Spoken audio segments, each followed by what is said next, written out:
நான் தினமும் படிக்கிறேன். I study everyday. அவன் கார்ட்டூன் பார்க்கிறான். He watches cartoons. அவள் கிதார் வாசிக்கிறாள். She plays guitar. நாங்கள் பேருந்தில் பயணம் செய்கிறோம். We travel by bus. நீ இசை கேட்கிறாய். You listen to music. அவர்கள் ஆங்கிலம் பேசுகிறார்கள். They speak English. நான் பூங்காவுக்கு செல்கிறேன். I visit the park. அவனுக்கு காஃபி பிடிக்கும். He likes coffee.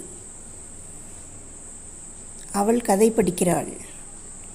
She reads stories. நாங்கள் சேர்ந்து சாப்பிடுகிறோம். We eat together.